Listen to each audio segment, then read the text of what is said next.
Welcome to the Legacy Syndicate Podcast, episode number 16. I'm Jesse Moon, hailing to you from Frisco, Texas. My name is Mark Casara, and we're coming to you live. Not really live, but this is kind of like an emergency podcast. An emergency podcast. And today we're going to be talking about responsibility, accountability, and why the hell this nation is falling apart. It's falling apart. What can keep you immature versus what can keep you mature, and the things that kind of correspond to that. So absolutely, a few things we need to process today. But why don't you start off? And we're processing this message today with the folks with our viewers and subscribers, because the message at church this past Sunday, it was I've been battling between this or that. Sure, processing it. And the reason why is because we go to a church that's built on entrepreneurship. Correct. Church of abundance, different mindsets. So, and before we start, whether you go to church or not, no matter what you believe, the principles that we're going to talk about today can apply to your life. Absolutely. Okay. So it doesn't matter who you believe in, but what we're going to talk about is going to help you process some things as we process together. Okay. So, first and foremost, make sure you go ahead and subscribe, like this content if you find value in it at the end, and then go ahead and share it out to your social media networks. But talk to us a little bit about what were some of the things that the pastor was talking about this week at church. Yeah. Number one's maturity people. Says immature people, they don't take responsibility for themselves. Yeah. I think the first point, what wasn't it? 3 things that'll keep you immature, something like that. Yeah. Just 3 kinds of people. Yeah. 3 kinds of people. Yeah. 3 kinds of people. And when we talk about not taking responsibility for ourselves, we just look around society. People want to say stuff, but not take responsibility for what they said. They want to do stuff, but not take responsibility for their actions. And one thing, so think about what's taking place in America. We know there's something going on with Russia, with China, with the U.S. They're talking about we're on the brink of freaking war. Yep. With China.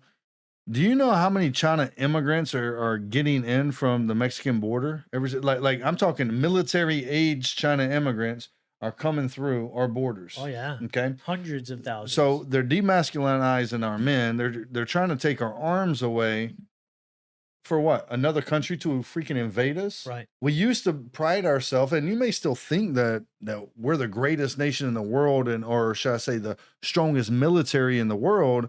But that's not so much the case anymore. Yeah. Right? Because leadership is wiping us away.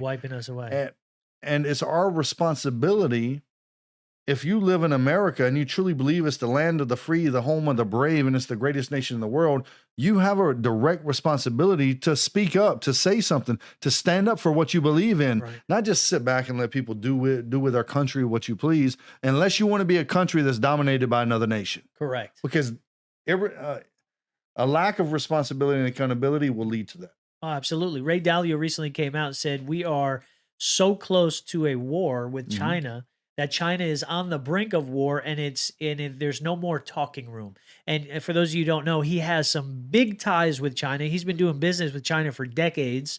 And so he's got a lot of money invested in the Chinese government, technology, and all that stuff. So he is even questioning his investments in the United States. So I don't know what's going on with Ray Dalio, but he's a billionaire hedge fund investor. He's got one of the biggest hedge funds in the country, and he comes from my hometown, Connecticut, Westport, Connecticut. Yeah, I met him a couple times actually. He's a pretty nice guy. But why are we almost in war with another country? It's because we're not taking responsibility for our actions. Well, there's 3 things that keep us immature. We're an immature nation, and the 3 things that's going to keep us immature, number 1 is going to be insecurity. Yeah. It's we live in a highly medicated nation where people they lack self-belief. Right. They have these limiting self-beliefs about what they're capable of, and we drug them, make them feel better. Oh, here, go feel better about yourself. So the lack of insecurity is what we were talking about at church, is the lack of spiritual growth. Like they're taking God out. And if you don't know who you are, you don't know how to carry yourself or act accordingly, because you don't know who you are, and you're influenced by all these different outside sources. I think that's key. If you're insecure, you're more likely to be influenced by even the minority, Sure. Yep. right? People who have the loudest voice, which happens to be in our country the minority right now. If you haven't, if you don't know that, you've been living underneath a rock, because all of the things that we hear out there that are loud, all of the agendas that these different groups are pushing, they're all coming from minorities. Not Sure. talking about skin color minorities, minority groups of people that come together and want to be the loudest, outspoken people in our society. And so people who are insecure are easily swayed by the minority voice because they're the loudest and they're intimidated and they can't make their own damn decisions. That's it. And the second thing is ingratitude. Yes. I believe that we're a spoiled and entitled nation, that we think just because we live in America, everything is good and that nothing can happen to us. Right. We're not gonna, the war is never gonna be on our home front. I think they forgot. Yeah. You know how it used to be, and how it's gonna be again if we don't start taking responsibility and accountability for our actions. And for the leaders, we vote. Go ahead and say it with me. We vote into leadership in this nation. Because if you don't vote, you're voting. Put it that way. So they want our kids to be dumb. So the first thing is, we know fluoride lowers the IQ of our kids. Yeah. Right? That's a whole nother podcast. It's a whole nother podcast, but they want our kids to be dumbified down. So once we fall off, now they control the next generation. Right. And that's where 100% communism is going to come into play. And ingratitude. Yeah. Ingratitude is focusing on what you don't have and what others have. So you become envy of others. You want what they have, and you're not satisfied with where you're currently at in life. God's never going to give you more if you can't handle what you currently have. Does that make sense? He's not going to, God bless me in abundance financially so I can bless others in your name. You can't even pay your bills now with what you have. Why is God going to give you more money? You haven't become the person that deserves that monetary value, that monetary raise. Does that make sense, guys? Right? So you have to be able to be a good steward of what you currently have, be grateful for what you currently have and where you currently are, because life is built in seasons. Yeah. Okay. And you got to graduate this season before you go to the next season. Right. And that's going to be your season of abundance, of prosperity, of excellence. Okay? I think people are ungrateful. This is part of ingratitude, right? I think they're ungrateful for the country that they live in. You fought for this country for 16 years. Now that you're out of the military and you're more, ingrained in the civilian population, do you see ungratefulness within our population, everywhere. Our communities? I'm a big believer. America is one of the only countries that doesn't have mandatory service for their men. Interesting. Okay. For example, South Korea, they have to mandatory 2 years serve in the ROK Army. I like that. Between the ages of 18 and 25. Now, the good thing is they have a choice. They can go to college first, graduate, and then go into the ROK Army. Right. Or they can go into the ROK Army and then go to college. Interesting. But they're going to serve, because when you serve, you get a sense of gratitude for this nation. Exactly. Right? And if you don't fight for it, if you don't shed blood, sweat, and tears for it, it's not going to mean anything to you. I think if we had some type of required mandatory service for our country, man, I think these kids would be in a much different place than they are right now. We have kids, they're spoon-fed everything. Everything's given to them from the time that they're born till the time that they're in their late 20s, sometimes 30s, and they don't catch a spirit of gratitude for what they have. They always want something they don't have. And I think our leaders are even going through that right now in this country. Yeah, the thing is we're at a place in the world where we can't rely on our government, because our government doesn't want that. Our government is getting exactly what they want, where they want the men to demasculinize us, if that's even a word. Yeah. Take our nuts off of us, take the testosterone out of our bodies, and have us become women or softer, touchy subject, insensitive, or very sensitive beings. That's our next, and that's the next thing that we're going to talk about. Talk about oversensitivity. So I believe that if we want something like that in the nation for young men to take ownership, to get dirty, be rough, be tough, I believe that's going to be a private entity outside of the government. Like maybe entrepreneurs set up like boot camps. things like that parents can send their kids some of the through. stuff that we've been talking about. Correct. We've been masterminding about stuff like that. Correct. Like because we got kids growing up, we got young boys growing up, and we want them to be positioned in society where they're not insecure, they're not ungrateful, they're not oversensitive, that they take ownership, there's accountability, but the government's not going to give it to them. Sure. The schools aren't going to give it to them. So who's responsible to give it to them? Yeah, it's us. It's us, 100%. It's the church. It's us. It's the men in our society. Parents have to find a way to teach their kids how to put Christ at the center of all their decisions. Yeah. The center of the house, the center of their decisions.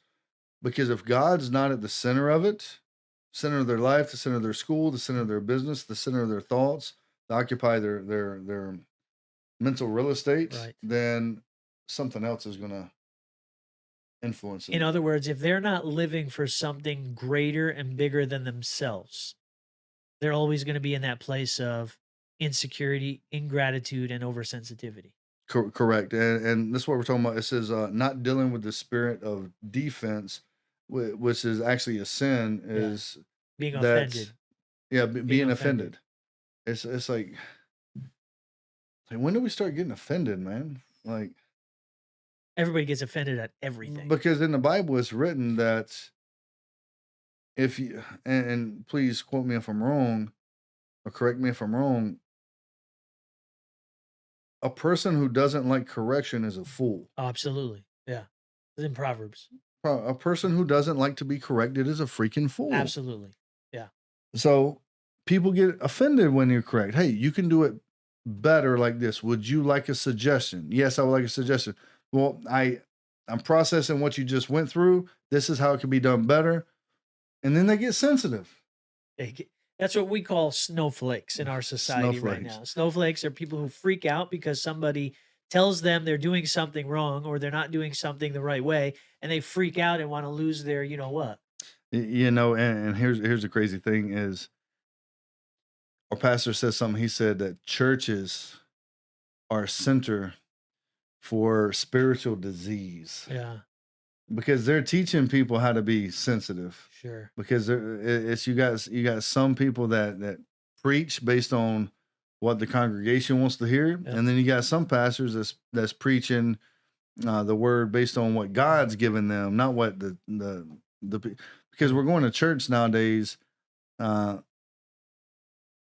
Church is supposed to be a school. Yeah. You go, you get equipped. Sure. With the knowledge, the know-how, the resources. And then you go out there and you become fishers of men. Yep. But most people are just going to church for themselves. Hey, I sinned on Saturday, right. Exactly. Give me like 50 Hail Marys and an amen or whatever it is. We all used to do it, right? Right. So, but it's not supposed to replace the home. No. And some people think just because you're sending your kids to children's ministry or kids' church or youth group that you don't have any responsibility for teaching them spiritual things. But the church is just to be is in partnership with parents, in partnership with the home, just like the school is supposed to be in partnership. You're supposed to get majority of what you need to learn at home. School's just supposed to be that extra, right? Yes. The church is supposed to be the same way, where we're not supposed to depend on the church for all of our spiritual food, which is what most Christians do. Mm-hmm. We're supposed to get it from dad and mom and grandma and grandpa. The family unit is supposed to give us what we need. But again, that comes back to being over dependent and so sensitive. It all has to do with society and parents. Parents put their kids in front of TV and video games nowadays. That's their new babysitter. Yeah. And then you see where over 40% of America is obese. Easy to do that. I got 6 kids. I know it's easy to do that. Trust me. I see these kids that are 5, 6 years old and they're freaking overweight. I'm like, how is that even possible? Yeah. It tells me the parent doesn't want to parent. Yeah. The parent, here's a bag of Cheetos. You want this? Here. They're not being proactive, correct, getting them out there. Or they got really good grandparents. They like to spoil them. Right. Yeah. Right. Yeah. So I'll tell you, we live in the greatest nation in the world. That's the United States of America. And you have millions of people flocking to America. I have never heard millions of people flocking to Russia. No. Or flocking to China. Nope. Or flocking to India. Majority of immigrants are coming here legal and illegal.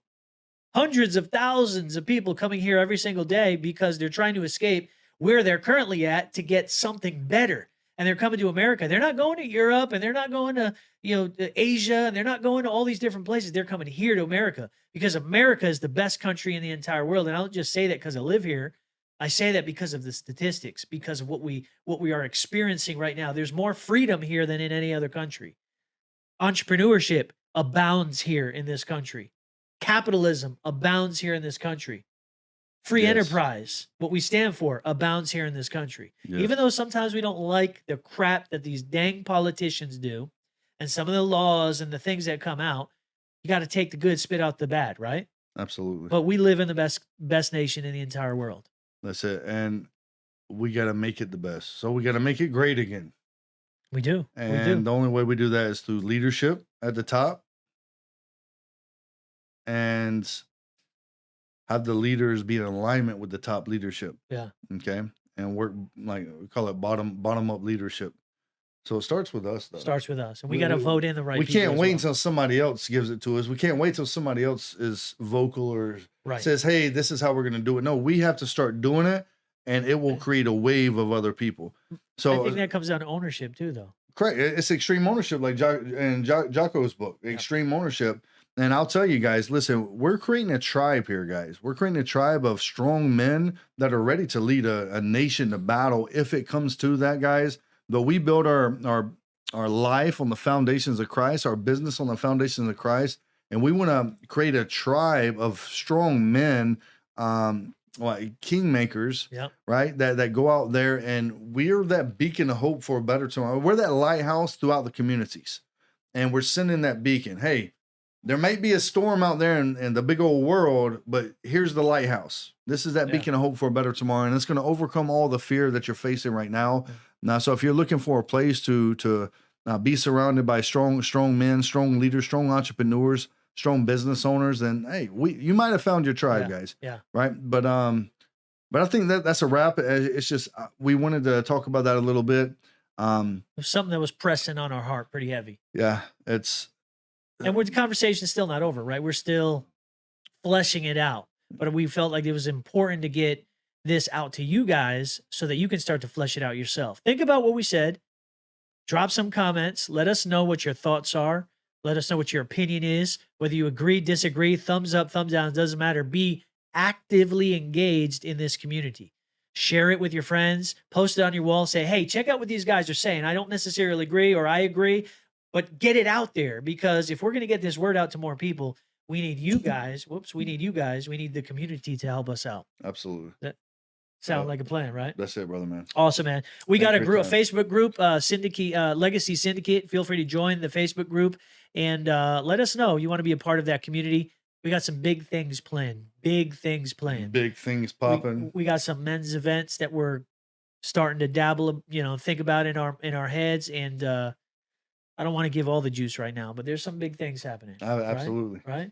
I'm excited about it. So if you haven't subscribed yet, go ahead and smash that subscribe button. Click that notification tab to be notified every time we release some new content. We got some crazy courses that we're about to drop in different areas of your life that's going to help you scale and grow.